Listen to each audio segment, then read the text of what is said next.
All right, guys, we want to get to the dinner because they are making an introduction. We'll talk to you soon. Let's get to the dinner live. Listen. Is serving tonight, but who we are serving tomorrow. We should be serving the public and the next generation of journalists. And that's something I've thought a lot about since becoming president. And to be fair, I didn't have a lot of time. Few people know what it's like to have this much power for just about a year. Other than Conan.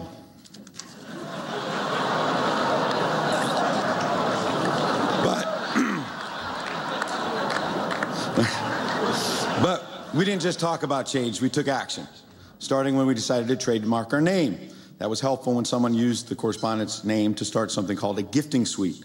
We knocked it down last week because that might be the norm at an Oscars party, but our dinner has to be about scholarships, not swag. Next year, actually, will be the 100th year of the Correspondents Association. There's a lot of history.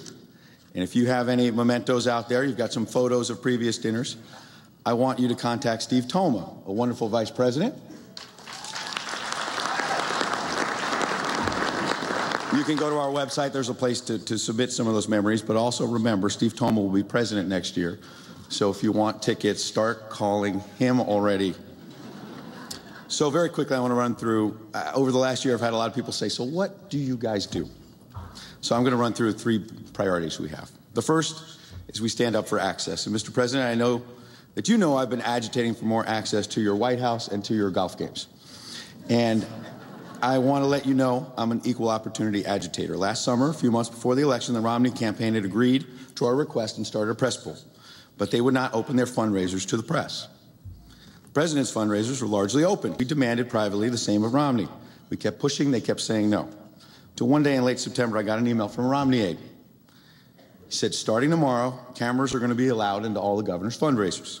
And I said, wow, I really made an impact.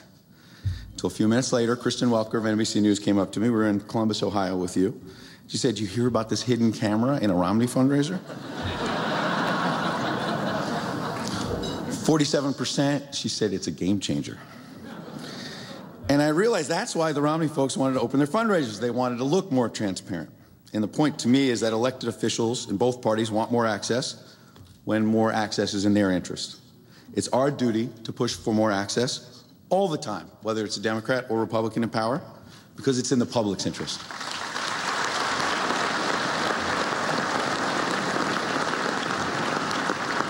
It's also easier to get that information that way instead of having to bug Senator McConnell's office. Now, the second thing we do is we stand up for our members. Earlier this year, several of our journalists became new moms, and they had a hard time finding a place to pump breast milk at the White House. The press room has bathrooms that are pretty disgusting. This was not just a moral obligation. This was a legal obligation. You see the president's health care law. You might have heard of Obamacare. All right, that is the president of the White House Correspondents Association talking about what the evening means. And then, but just moments ago, when introducing what he's talking about now, it was a very funny video with Kevin Spacey. Let's look.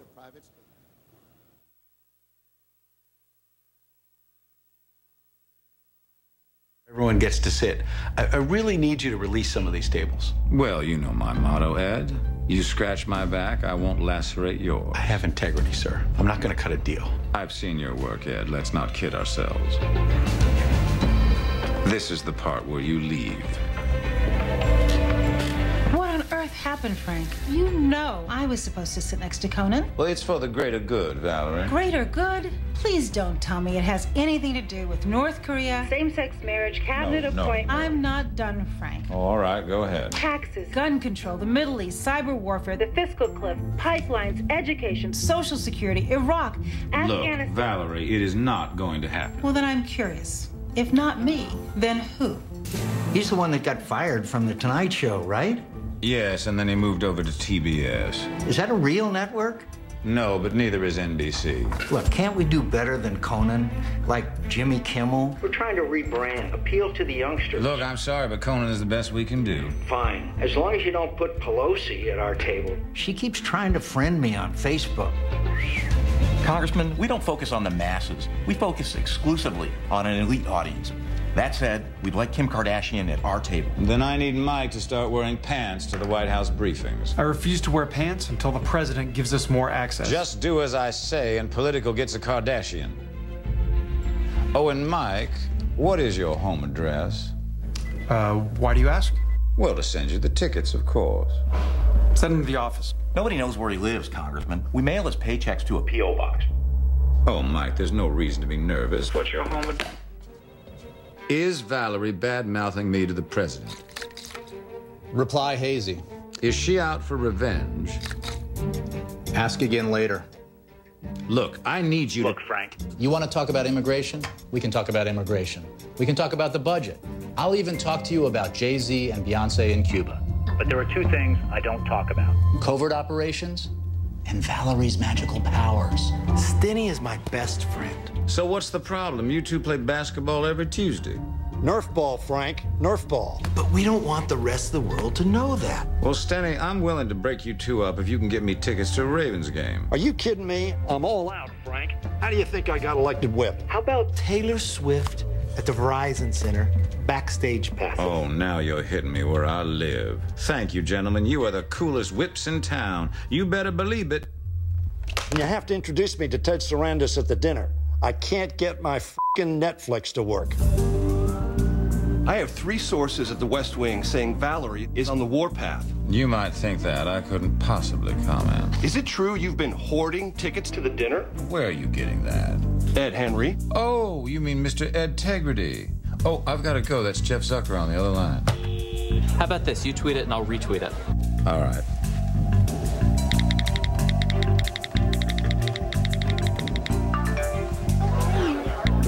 Done. I thought you wanted the immigration bill to pass, though. Well, I did, but that stingy whore wouldn't give me my Ravens tickets. Gotta go. Refill? To the top. Ben, this is so much cooler than the Correspondents' dinner. Dude, a colonoscopy would be cooler than that dinner. You can't run for mayor again, Mike. That'll put Anthony Weiner in a pickle, and then he'll tweet that pickle. Well, what do you suggest? Well, president of the Correspondents Association. Doesn't that position only last for a year? Well, since when have term limits ever stopped you? Then you should know, Mike, Ed drinks big gulps. Ed Henry, Kevin. I want him out. I'll make some calls. Is that Frank on the phone? Let me talk to him. Frank, it's Charlie Rose. Tell me this, why did you cancel last week? Margaret Thatcher died. I was in mourning. Okay, how about next week? Well, I'm already booked on the Today Show, but Doug will be in touch. Okay, if I play ball, will you at least get Bloomberg off my back?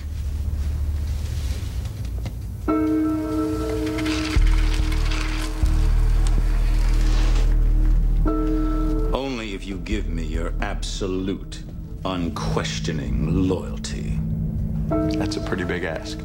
42 seconds during the dinner to say whatever I want. Take 45. Washington and Hollywood. Some new faces, some old faces, some new faces on old faces. And I do sympathize, Conan, and not just for that backstabbing Leno, but having to host. It must be so hard to write jokes about a town that already is one. Democrats, Republicans, the White House, Congress, you all came together to make this spoof. That's what real bipartisanship looks like. I may lie, cheat, and intimidate to get what I want, but at least I get the job done. So I hope some of you were taking notes. Well, have a wonderful evening, and I'll see all of you at the Bloomberg Vanity Fair party. That is, those of you who got an invite. Oh, and Mr. President, welcome to Nerd Prom.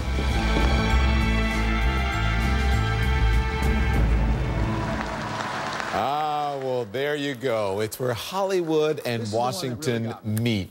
And you know what? There was some great production value in that. It would be great if Washington could work together, as Kevin Spacey said, in real life. I want to bring back in the ladies, Nichelle Turner and Breonna Keeler. What production value that was. And even you know, you can't write these things. It's probably more like Washington than we dare believe. Oh, it definitely is, and that's the thing that struck me, Dawn, is I would say a viewer outside of the Beltway, there were many jokes in there that they're not going to get, because a lot of them are like inside Washington jokes, for sure. And you know, the funny thing is, Kevin Spacey, we saw him a lot in that, and there were so many people on the red carpet tonight, Don, when I asked them, celebrities, politicians alike, who are you looking forward to meeting here tonight? And it was Kevin Spacey over and over again. And they all said, you know, his parts, he plays them a little too real. He plays the killer a little too real. So they were all excited to meet him tonight, and he is one of the best actors in Hollywood. I love the accent. I thought you wanted an immigration pass. That was until that stingy Hoya. Exactly. Brianna, you do get a lot of Southern accents, you know, in politics. You know, and you hear it on the television where everybody kind of sounds like this. You do. I will tell you, though, you don't often get too many Southern Democratic accents these days. That has gone by the wayside. He does play, I think, the Democratic minority whip in the House. But something that has struck me, and you see it there, this sort of many of the people that we've interviewed, Don, are actors from television shows that have to do with Washington. Yeah, absolutely. Bradley Whitford, a West Wing alum. House of Cards is very represented here. Veep, we talked to Julia Louis-Dreyfus. Right. Kerry Washington, that's who right, plays and Olivia Tony Pope Goldwyn in Scandal. in Yeah, Scandal. But also there were a lot of reporters there, you know, Washington reporters, the guys from Politico, you know, from The Nation. A lot of reporters were featured in that spoof. Absolutely. They were. And by the way, just a little entertainment news that we can break. I did ask Bradley Whitford, I asked him specifically, will we see a West Wing movie? Because it's been rumored in Hollywood for such a long time, and he told me no. Because the last time the cast all got together, they shot a bit for one of their castmates' sisters who was running for office, and he said when they got together they just felt like it was like the old guys club, and it didn't feel right. So he does not think we'll see a West Wing movie.